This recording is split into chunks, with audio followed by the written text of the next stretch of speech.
In Chapter 11, Substance-Related, Addictive and Impulsive Control Disorders.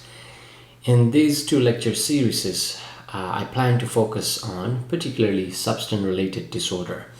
And here we will talk about at least 3 to 4 drugs that is associated with SUD, substance use disorder, depressant drug like alcohol, stimulant drugs like cocaine, amphetamine, methamphetamine, and analgesic drug like opioids, and also hallucinogenic drug as example, cannabinoid or marijuana.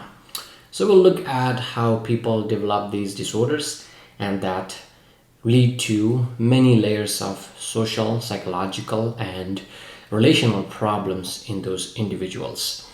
As we start to talk about this condition, I encourage everyone to look through the chapter and familiarize yourself with some of the concepts that's very important to understand and also contextualize this lecture.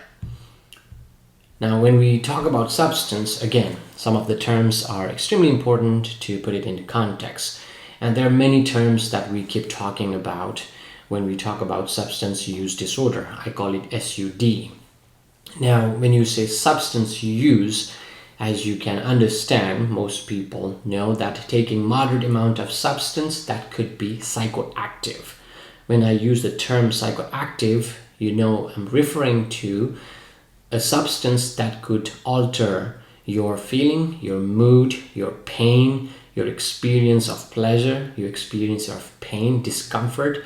Those are psychoactive drugs. And when you say use, not necessarily these use could lead to malfunction or dysfunction. So people could be using substance but may not identify themselves or diagnose as SUD or under any of the SUD disorders, substance use disorders. Substance intoxication, which is a little more than just use and maybe more closer to substance abuse, right? Because now there is a layer of amount of drug that person has taken lead to physical and psychological reaction to those substance. Depending on gender, depending on ethnicity, we will see that certain groups have certain reaction to certain drugs, and depending on the time and place that the person is taking could change the response towards substance. When you say intoxicated, now the person is experiencing a lot more distress and impairment, unable to make judgment, unable to concentrate on the given task, operate large machines, so on. So those are possible way to look at substance intoxication, and I think it also goes along with substance abuse because that is beyond what is manageable by the person's mind and body. Substance use disorder, that is to the point that person is abusing or intoxicating himself with one of these substances and causing significant impairment in person's life. It could be job, relationship, well-being, and also everyday life. So that could lead to substance use disorder.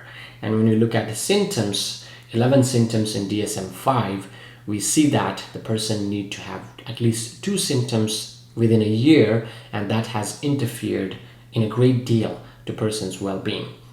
Now, when you say substance dependence, it's not as same as addiction. Dependence is that the person is unable to function without using or presence of substance in the system. But when you say addiction, well, if you try to define, it could sound something like overwhelming involvement with using a drug and getting an adequate supply of those drugs despite risk of serious consequences, and having a strong tendency to resume the use of those drugs after stopping for a period of time, right? And there's another aspect in addiction that it could take over life to the point where stop doing those things is almost impossible. In other words, the person has lost the control of the behavior, right? So that is more addiction. And when we say addiction, there is another term that goes with addiction, which is also part of DSM-5, is craving. It's typically a strong or intense desire to use a drug or engage in those drug using behavior, and not just related to drug, but also certain behavior like gambling, sex, or internet, in any form, stealing. Those could be impulsive behaviors that could be seen as addictive. And the other term that worth mentioning here is psychological dependence. Just not physiological dependence, which is you feel symptoms that your body cannot function normally without the drug. Psychological dependence is the change in your emotional state of craving. A drug that is either it has positive effect because you enjoy the pleasure part, and more likely to engage in taking those drugs because it seemed enjoyable. And also the negative effect, which also is a part of psychological dependence. You're trying to avoid negative effects. Imagine somebody has drunk a lot of alcohol and wake up in the morning, the pain, that the hangover is the negative effect, and to overcome that, the person might go back to drink again, right? So to avoid that negative emotional state, which is like an unpleasant, cranky, headache, painful, of course that some of them are physical, but also like lethargic, depressed like symptoms that could be psychological. So to avoid those negative effect, people could go to drugs. Now when you think of these, right, the addiction, craving, psychological dependence, physiological dependence, my concern would be like, is it possible to see only one aspect of this problem and not the others? Well, it's hard because typically they go hand by hand. When you talk about addiction, you also hear there is loss of control and there is also some type of dependence, right? So they are interconnected, they're inter-influenced. Now, again, a little more detail on substance dependence, little detail when you look at, what is defining terms for this dependence. And there are two important terms that we should know when you talk about drug is tolerance and withdrawal. Simply put, when you say tolerance, you need the same drug in a higher amount because your body start getting used to it. So to feel the same experience of high or euphoria that you're seeking, the person is seeking, you have to increase the amount of drug because physiologically your body is starting to metabolize faster, and psychologically you don't experience the same high with the same amount of drug. So let's say somebody is using cocaine and the person is using 50 milligram first time. Let's say the person experienced the flow of dopamine up to 5,000. And in the second time, even the person used the same amount of drug, 50 milligram, the high could be somewhat lesser, probably 3,000. So that is the development of tolerance, and it could develop in many ways. Behavioral tolerance, right? So your body learned to adapt to the presence of drug and show little signs that you are under influence. So this happens as person continues to use drug, and this continues to change. Why? Our brain is known as one of the fascinating organs that has this neuroplasticity. So neurons that is influenced by drug continue to adapt to the presence of these alien drugs. And when drug is present, your body is learning to defend itself, remove those drugs. In the first time, the body didn't know, and the second time, body already prepared to metabolize some of them, eliminate them from the system. So the impact of drug is a lot less. Psychologically, the person realize, wait, I use the same amount of drug, but I'm not feeling the same high. That's why the person double the dose, sometimes triple the dose, because the body has developed tolerance to those substance presence. Withdrawal, again, that is very clear. When you talk about withdrawal, that is when physical and psychological symptoms when the drug is not anymore present. And sometimes it's hard to associate, some of the withdrawal symptoms with certain drugs. Like some drugs are far more dangerous to withdrawal symptoms than the other. For example, alcohol. right? That is extremely dangerous because the experience after a person has a big amount of alcohol consumed, the person may have a serious psychological and physiological symptoms like psychological symptoms, anxiety, depression, craving for it, physiological symptoms like sweating, increase in heartbeat, activation of fight and flight reaction because the drug is not anymore there. So the withdrawal symptoms are unpleasant. And the more powerful drugs such as opioids, heroin or morphine drug, that could give extremely, unpleasant withdrawal symptoms, running nose, depressive symptoms, dystonic experiences could happen in those drugs. That's why these drugs are, that's where people go back to drug. And if you think of, the psychological and physical dependence, well, psychological dependence tells you that you don't like those withdrawal symptoms. Therefore, the person knows drinking again or going to the same drug could alleviate that pain. Now, the other two terms that goes along with drug behavior is that impulsive and compulsive trait, which is extremely important when we talk about addiction and drug-related problems, where people engage in behavior, could be drug using, or it could be any of behavioral addiction disorders, where they start to do things maladaptively. They express themselves prematurely. They have trouble with delayed gratification. They take higher risk. They are engaging in behaviors it's situationally inappropriate, and it could result in undesirable outcomes, and they don't reflect about it. That's impulsive, right? Kind of poorly conceived, premature expression, risky behavior, inappropriate to the situation, and lack of reflection. And compulsive is the persistency. Typically, people in enduring something for a long time, even it is harmful, and that lead to, now you cannot do, even that this could produce bad result. There's a stereotypical way of doing things, habitual way of doing things. Even it is unpleasant. Like we see symptoms in OCD, right? There is a compulsion. You can't help but engage in that behavior.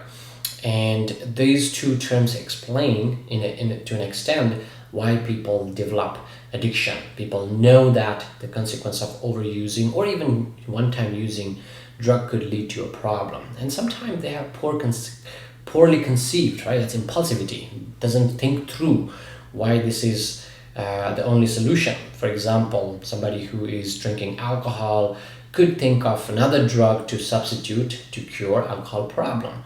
And this is one of my clients, and the person tested with other drugs. Now he didn't resolve the problem that was already there. Rather, he added another layer of problem, which is he already had alcohol problem. Now he has to deal with another addiction. So it's very important to keep this in mind, like when you think about substance use disorder and also behavioral addiction disorders, these terms will help to put in context. And tolerance and withdrawal used to be necessary diagnostic criteria, but now it's not anymore, because there's more than just tolerance and withdrawal. There's addiction part that could happen.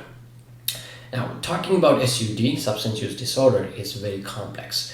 And if you have taken courses like one of the classes I teach, drugs and behavior, addiction and recovery, we talk a lot the entire semester about drugs and biological psychology, learning and motivation. All these chapters, all these courses cover a big amount of information on drug use and the problem related to substance use disorders.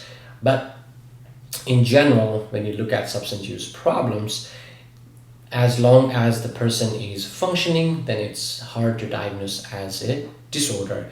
But when it starts to interfere the person's life, missing classes, missing work, having interpersonal relationship issues, financial problem, avoiding important relationship commitment, those are the signs of disorder part, right? So before we talk about any disorder, I thought to flip the order of chapter, because understanding what cause addiction is important to look at any drug related disorders. So we'll spend a little bit of time talking about the causes of substance use disorder. Then we'll talk about some of the drug related issues. Now, before we talk about again any substance use related disorders, let's take a look at what makes addiction work, or what are the mechanisms of addiction. Now, this is two neural pathways, dopamine pathways and serotonin pathways. We look at this image, it shows you the reward circuit, right?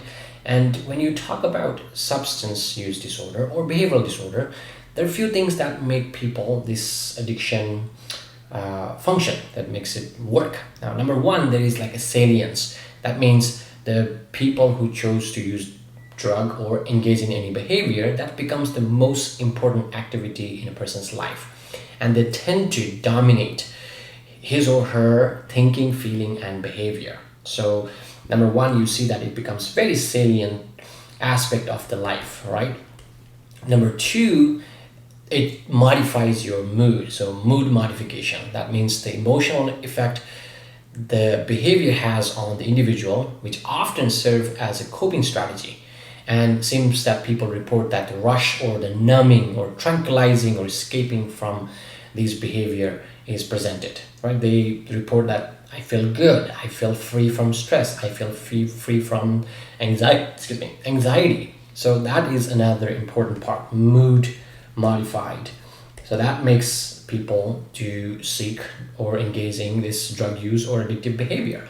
And it also leads to some level of tolerance. Again, like we defined earlier, that increasing amount of behavior or drug are required to achieve the same mood modifying effect. Let's say somebody is drinking 3 shots or 4 shots of alcohol or any drug.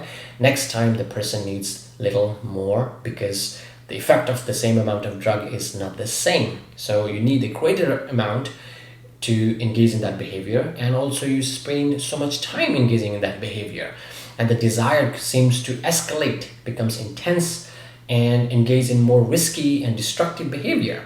So that's another important aspect, tolerance. The other aspect that's also makes addiction work is withdrawal. It's not a pleasant experience, so people try to get over the shakes, the moodiness, the irritability, the annoyance without drug, and people continue to go back to the same problem, right? The withdrawal part. And the other aspect is that it could lead to conflict. And it's like a vicious cycle. Now it could lead to personal and relational conflict. The other activities like social life, work, hobbies, interests seem to be not so important, and there's a conflict between intrapsychic and interpsychic conflict. The person has conflict with his or her own feelings, loss of control is there, and also spending too much time in engaging this behavior lead to interpersonal conflict. So that's happening at the same time. So it's a conflict part. And the final part is the relapse, the tendency to people going back to drug again. So even you tried for a certain time for alcohol, we know from the survey that about 1 out of 5 people seem to experience remission. That means automatically they stop engaging or abstain from the drug use behavior. But not everyone is successful. There is a high rate of relapse, and that continues to come back to this problem. And from twin studies and family adoption studies, we know some genetic influence can affect the reaction toward the drug, and there is this sensitivity to the drug. For example, if you take 2 people, from 2 different family, one person might have greater sensitivity to certain drug than the other person. Because of the sensitivity to drug, the person might develop very strong connection or develop this behavior or addiction than the other person. So that tells us there is some part that explains how gene could play a role. And like for the example here is certain genes confer risk for heroin abuse in Latino and Black populations. The other genetic finding is, we'll talk about a little more, Asian flushing syndrome, where certain Asian individuals are unable to metabolize alcohol in the same way like the other ethnic groups, and they tend to have lesser problem with alcohol. It's somewhat lesser, not totally absent, but somewhat lesser. So that tells us a little bit about how this could be related to genetic. Now, when you think of looking back at this picture, I want to briefly explain. There is, no matter what drug you talk, no matter what behavior you talk that is somewhat pleasurable, there is definitely dopamine involved. When dopamine is involved, there's definitely serotonin and norepinephrine is involved. Those three neurotransmitters, if you remember from early chapters, we call them monoamines. They are from the same family. Now, dopamine is not always about pleasure. Of course, it leads to the sense of reward in a behavior, but it is also related to movement, right? Serotonin is related to sleep and mood, and of course norepinephrine is related to your response to fear and stress. Now, anytime anybody takes a drug, like I mentioned, whether it is alcohol, whether it is marijuana, opioid, cocaine, methamphetamine, hallucinogen, whichever drug we talk, or gambling, or stealing, or sex, or video game, whichever behavior we talk, which is addictive, which is pleasurable in a way, there is dopamine involved. How does it work? Anytime drug is present in our system, drug can easily bypass. Now, our brain doesn't have its own immune system. There is no immune system in the brain. What it has is, just like in a very simple way, it is very tiny passages we call blood-brain barriers. They allow only certain chemicals to pass into the brain because there is no immune system in the brain. Now, when these blood-brain barriers are in charge of filtering certain chemicals, the drug molecules, they can mimic, they have similar molecular structure to neurotransmitters. So what happens is, anytime people consume drug, they can easily bypass blood-brain barrier. And once drug is present in your system, they can do so many things. They can act like our endogenous neurotransmitters. They can interfere, they can intensify. They do a lot of crazy things in our brain. That's what it is, because they are not our neurotransmitters. They don't have genetic codes to do only certain things, like dopamine. They are our endogenous neurotransmitters. Their job is to stimulate movement, stimulate reward circuit, and give you sense of pleasure, sense of motivation, so on. But drugs do more than that. They just don't stick to their plan. They are aliens to our brain. Anyway, coming back here, when drug is entered, typically it affects the reward circuit. It starts at VTA, ventral tegmental area. Now, that's where typically dopamine is released from at the beginning point. Now, some of those dopamine can travel to NA, nucleus accumbens, which is the motivation center, right? It leads to motivation center. It tells this is good. Whatever you're taking is releasing dopamine, and dopamine goes to VTA, from VTA to nucleus accumbens, and from nucleus accumbens to prefrontal cortex. It goes to prefrontal cortex. It tells that, this is rewarding. It is making us feel good. Let's keep this going.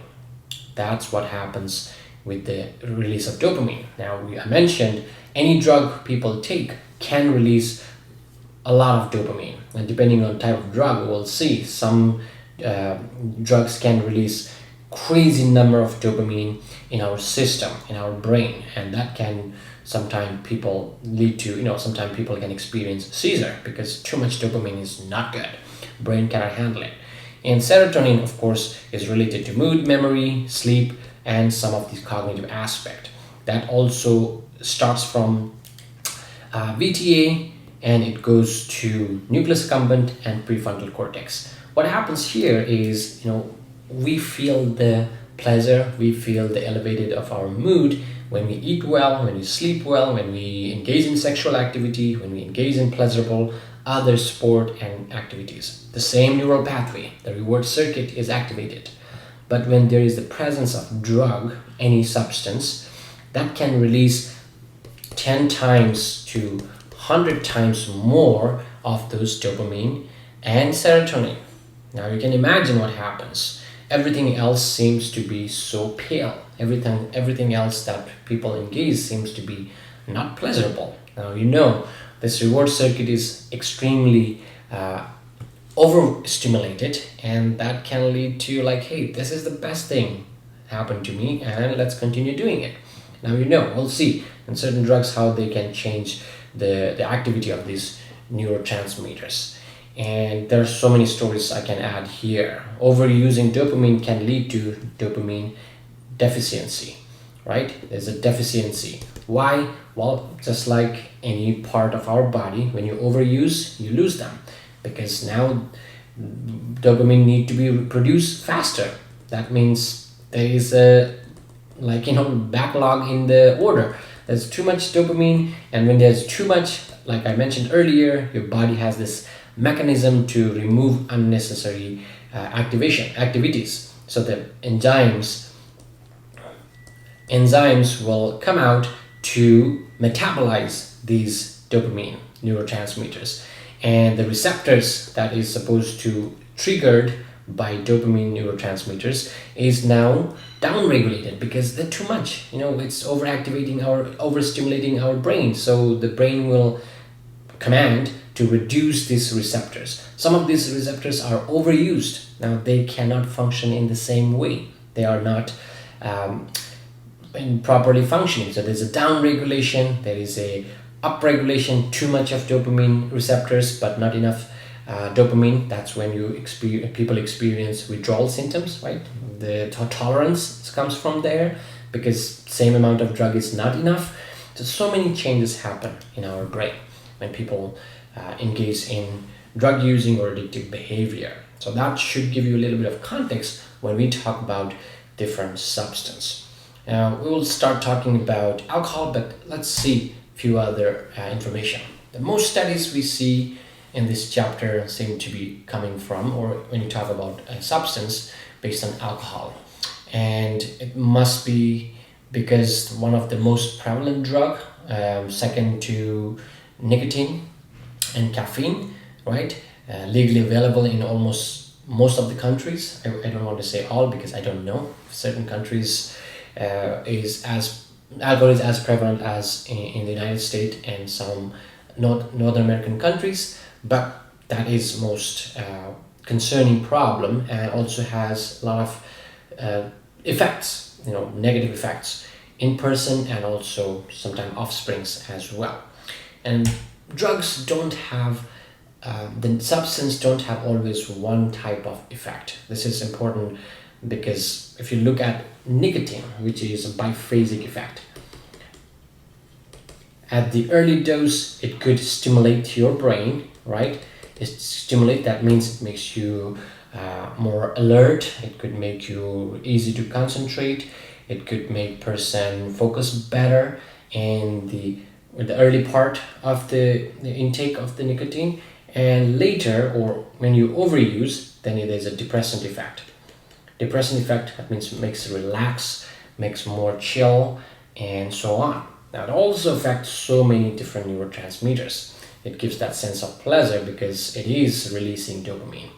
It is affecting norepinephrine, makes that suppressed appetite. So certain culture, like I know, like Chinese, South Korean, Japanese culture, their young female tend to smoke because they want to stay slim, because nicotine could suppress appetite. It's crazy, right?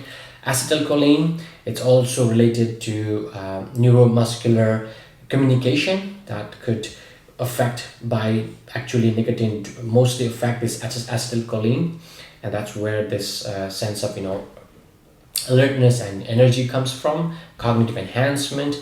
It could also affect this excitatory neurotransmitter like glutamate, learning and memory enhancement, It could affect serotonin, that mood modulation, and endorphin, reduce anxiety and tension. Another neurotransmitter like GABA, it could reduce anxiety. Now, see how complex it is, right? So talking about drug is a lot more than just like X is affecting Y. It's a lot more complex, and depending on who is using, the age matters. If somebody is an adolescent or young person who is exposed to nicotine super young, the person may have long-term problem with nicotine than the person who started smoking a little later in life, because this sensation-seeking behavior is different. And male versus female, because of the body fat difference between male and female. Younger versus older individuals, because younger individuals may have better metabolizing process in their brain than the older individuals. So many factors play a role, and some theories try to help us, the causes for addiction. Now, here we see that opponent process theory. The textbook talks about it. It's a theory that explains that positive feeling is followed shortly by increase in negative feelings. Now, when somebody is engaging in drug using behavior, of course, you're experiencing euphoria, pleasure, that could be followed by negative feelings, which could be withdrawal symptoms, right? And the other theory is reward-based learning, which is in response to repeated use of drug in the early part of the behavior, that could give that person the pleasurable experience, and that is positively reinforced, right? When you tie S and R, your stimulus and the response to the drug. Stimulus is the intake of drug, and response is feeling good. This could be classical conditioning, right? You learn that behavior, and every time you engage in behavior, you know the consequence is feeling good. That's positively reinforced. And the negative reinforcement could be when you engage in drug, it took away. That's what negative means. It took away certain unpleasant experience that reinforced the drug-taking behavior. The other aspect is cognitive, the role of expectancy effect. Now, when you take drug, when individual, I should refer to like person, right? Not you. So when somebody takes drug, depending on your expectation, which happens before you use drug, could affect how that drug will give you the experience. They have studied in individuals with marijuana experiment. Certain individuals were told what to expect when they use marijuana, and based on what they were given, those attitude about the drug, they also had a very different experience of the same drug than the people, those who are not given those attitude about the drug. So our expectation, psychological expectation, matters. And the other cool experiment is person 1, person 2 taking drug in the same room versus different room, right? When the person is taking drug in the same room for 10 days in a row, the person may have very different experience than the person taking drug in different rooms again and again. And it could vary based on what you're looking. This one, there might be associated with the room, right? The smell, the setting. So the person is getting ready. As soon as enters the room on the 10th day, the person is already feeling dopamine depletion because the body is getting ready. Something is coming in. Versus here, different room may not have the same level of tolerance because the room is changing. The person has less association with the drug. However, there's some competing theories. They tell that this person might have stronger addiction because every time the person is moved to setting, that can lead to stronger effect of drug. Now, the point is, when you think of expectation, right? When you are in the same setting again and again, those could be the trigger, those could be the things to expect, whether it is positive or negative effects. Positive effect will be how good you felt, or the negative effect could be after you being there, removing all the tense and anxiety. So depending on that, you see that psychological factor could play a role. And craving, that's related to, again, the same scenario, your cues, your mood, environment, availability to drug, people that you associated with, the smell, the sight, those all could become the trigger for use of drug. And as soon as you have that cues, that fascinating thing that happens in your brain is, if there was dopamine floating in your synapses, they are immediately reuptaken. That means they're retreated. That's when you feel craving, something is lacking. So this cue could trigger strong urge to use drug. Besides these theories, what else can we talk? Well, sometimes it's not genetic, it's not psychological, it could be the social role. Now, better to put it all together, right? The integrative model is a better way to look at it. Well, sometimes the cultural influence. Now, I copied this picture from our textbook. It's fascinating, right? I'm assuming that's the parents and there's two kids sitting there next to them. The mom is holding a cigarette, has a drink, and the dad's hand is cut there. He had also another drink in his hand. And the kids are around substance. I don't know if it is, in a way, a reportable behavior, right? In a way, could be neglect. It could be some form of child abuse, because they are exposing drug to these children. And it could be unhealthy, especially smoking in front of those young folks. And it could also have a certain cultural expectation, right? Like some culture expect heavy drinking at a certain social occasions, like the example South Korea. And I would say majority of Asian culture. I come from Nepal, and we do have a lot of festives, celebrations where drinking is encouraged. And the other factor is that I don't know if it is still practiced, when you visit someone's house to invite for certain thing, they offer alcohol. Now, it may have gone away now, but that was my early memory. I remember that. So that could be the early introduction to drug, right? And the cultural expectation. And if you read Danny's story in the book, how parents were in denial that he had substance use and more complex issues. He got into a lot of trouble. He ended up killing a driver. Now, parents, if you look at the story, you see that his parents were much in denial that he has an issue. And given that freedom, like they didn't even check his room, didn't follow up, didn't make him accountable. So those could be that cultural expectation, right? And if drinking is thought to increase aggressiveness, people may act in more aggressive way after drinking. Now, what is it? Is it alcohol making you act aggressively, or your expectation? And the survey they found, which is not enough data, but they were saying that when people were expected to do certain things, they tend to do those things more often than when they're not expected. So that's another important. The other, something I wanted to add here was the phenomenon called Asian flushing response. Not syndrome, I think I mentioned syndrome. Asian flushing response, a physical reaction that happens with alcohol drinking. Now, it could be flushing and sometimes other symptoms like palpitation or perspiration and headache. And like the name applies, there's a reaction happens in Asians, but not in other races. Now, that seemed the cause behind this, some kind of different reaction in Asian individuals is deficiency in aldehyde iozine. Now, we don't need to know the term, but it's spelled out ALDEHYDE ISOZYME.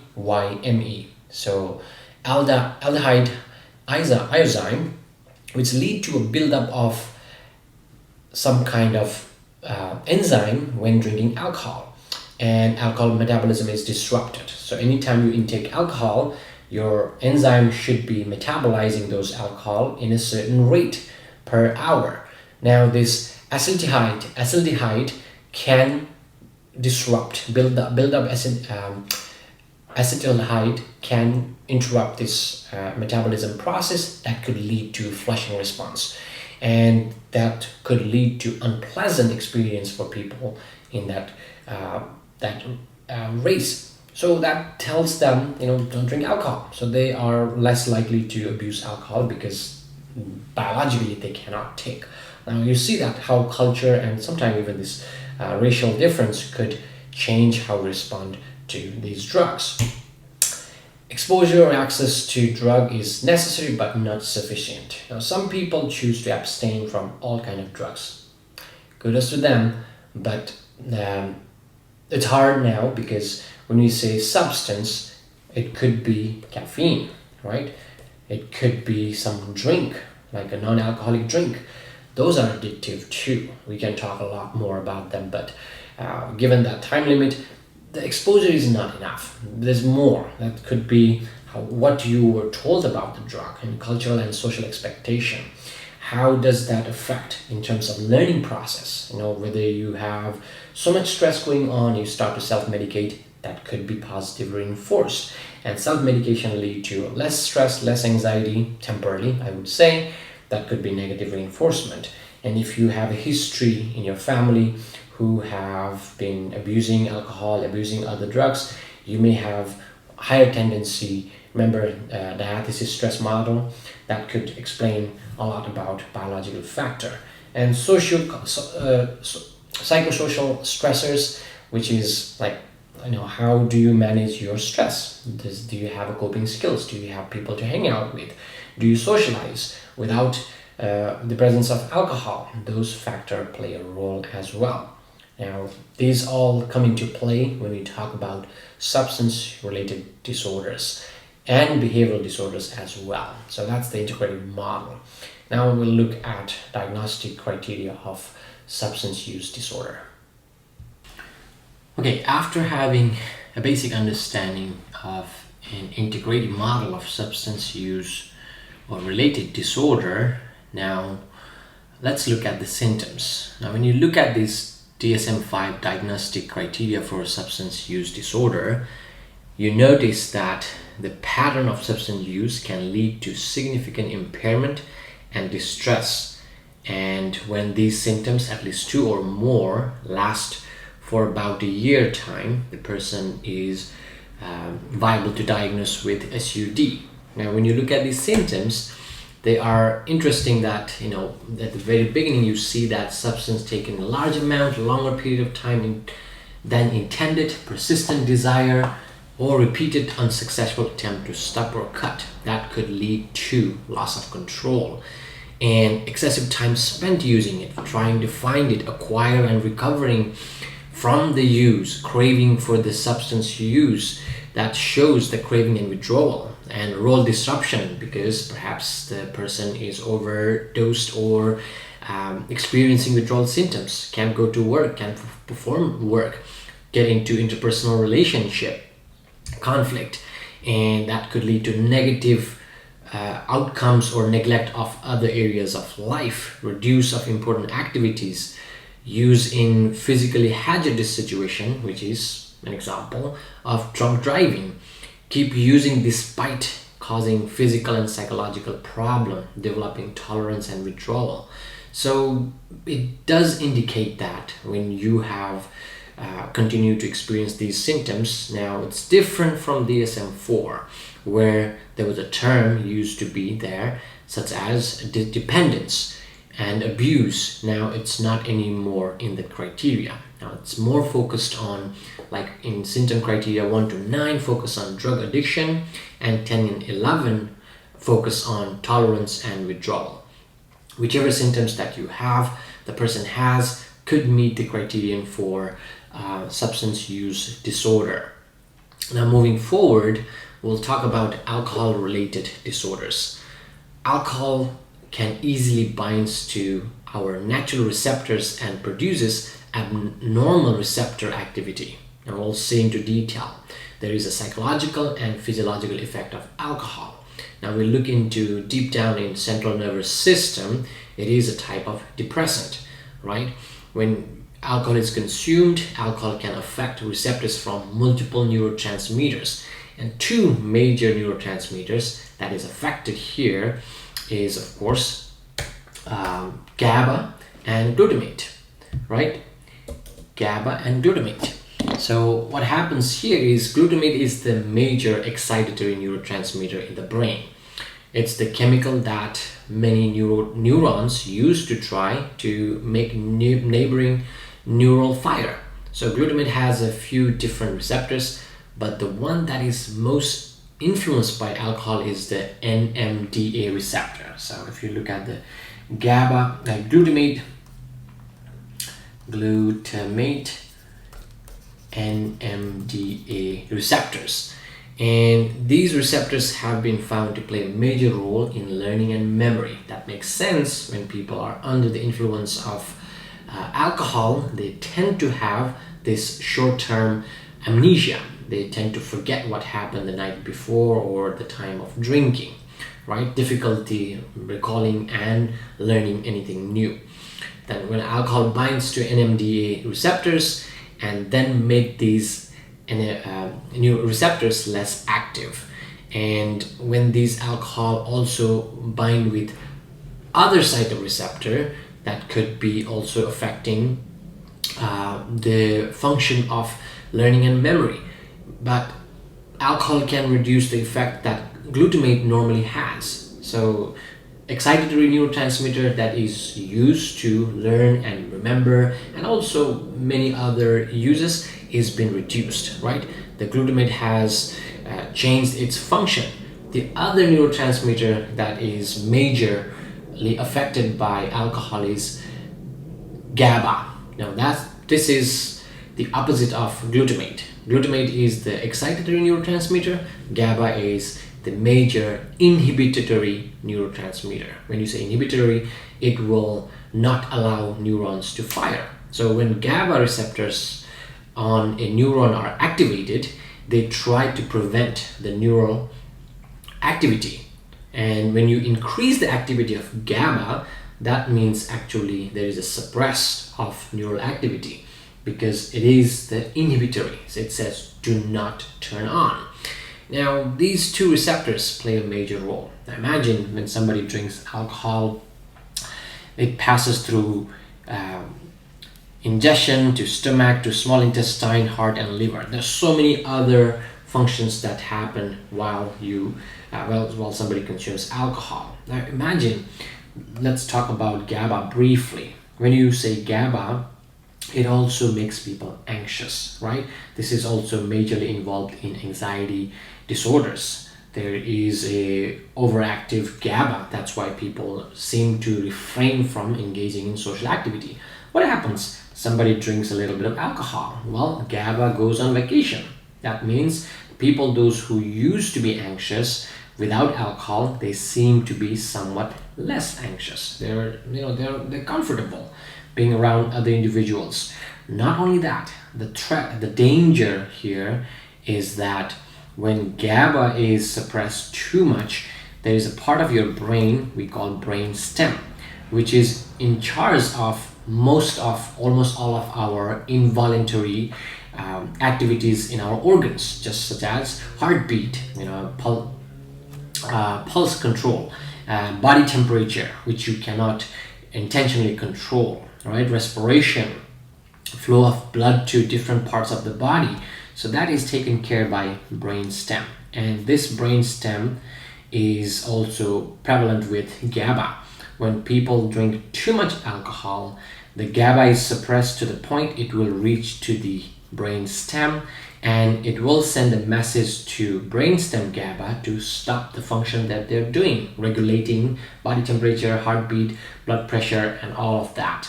Imagine that happens. Well, the outcome of overdose of alcohol is, of course, fatal and death, right?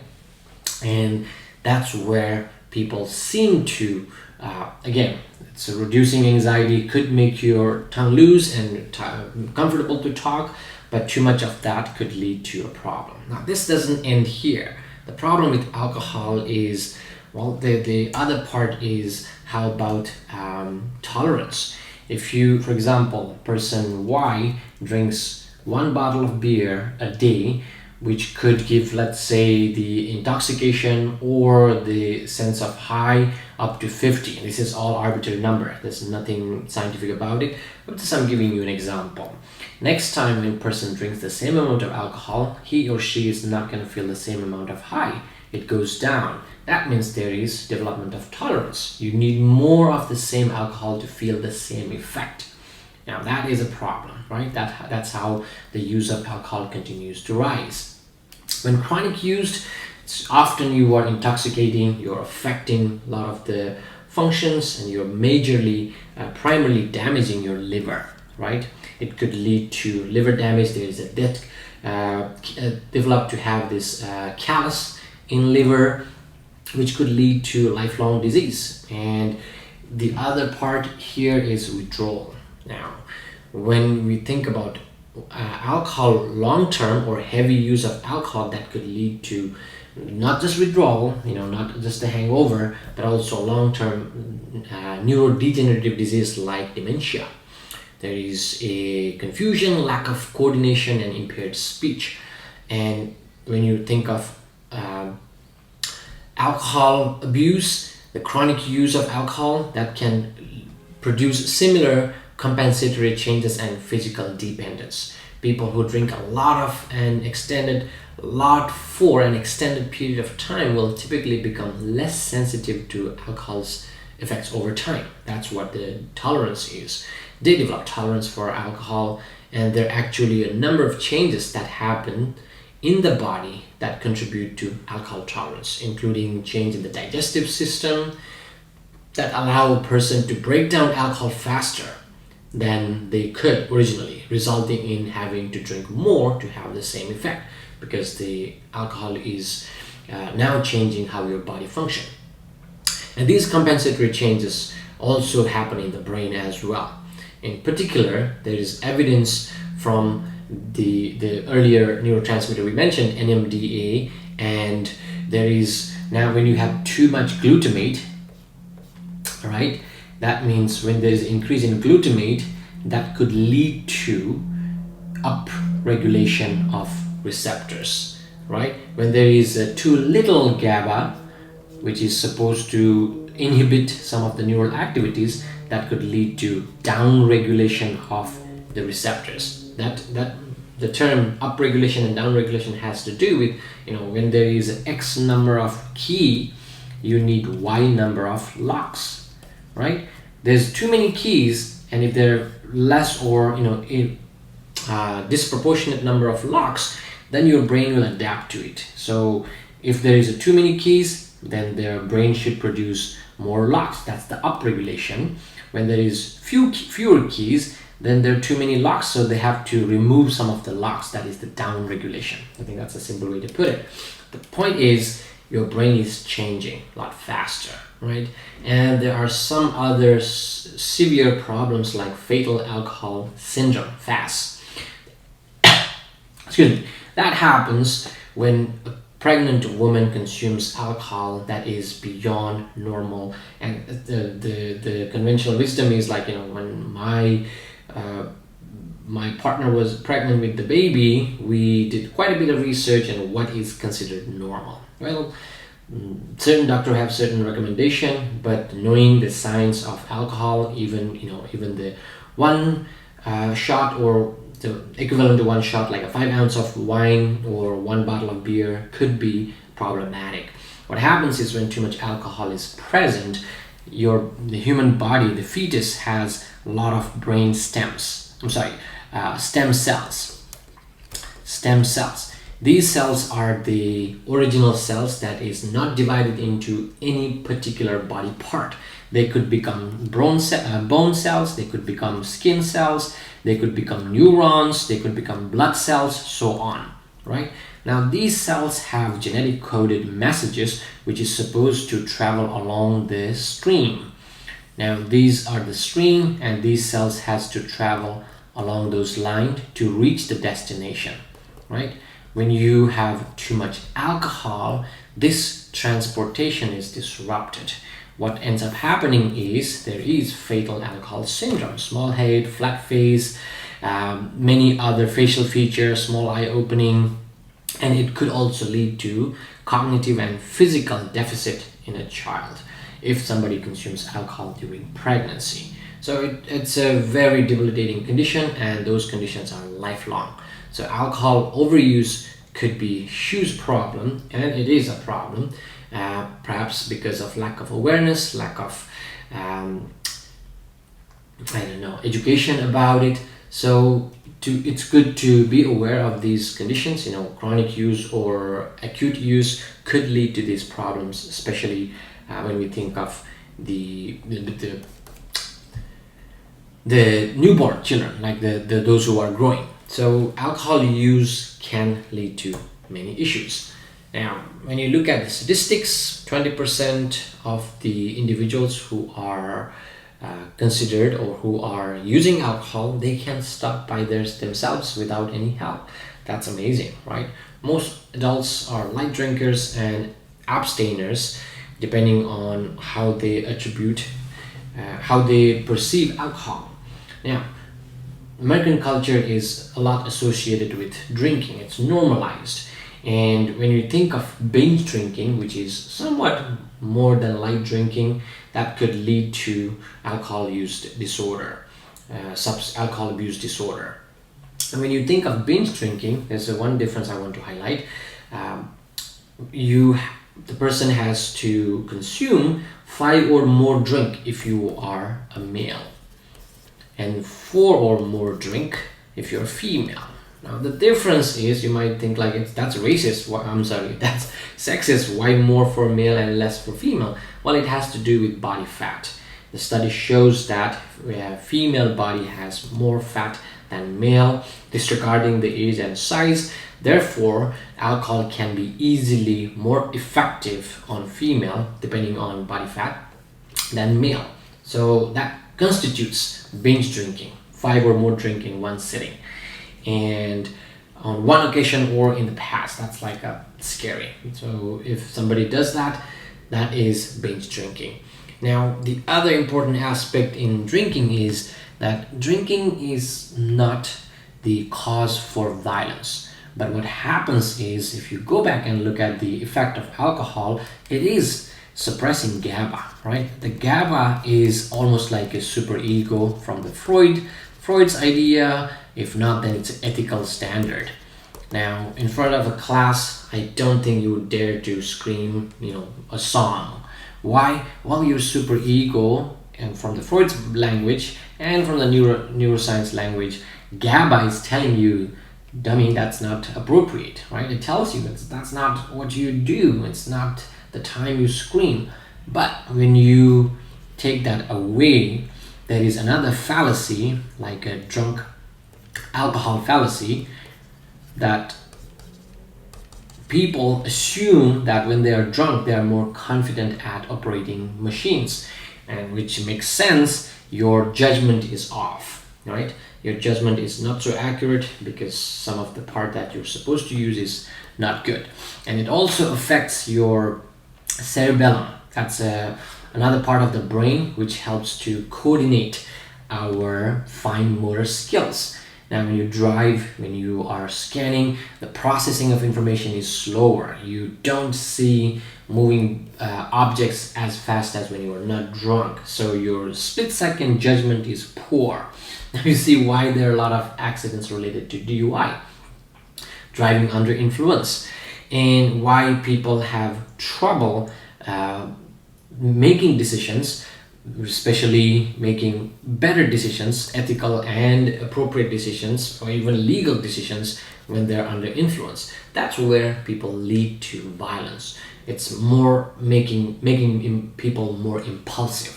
If you remember the way we talked about impulsivity, you don't think about the consequences right away. You are too quick to make judgment. You have very poor conception of the situation. And that's where even minor argument could lead to very violent act.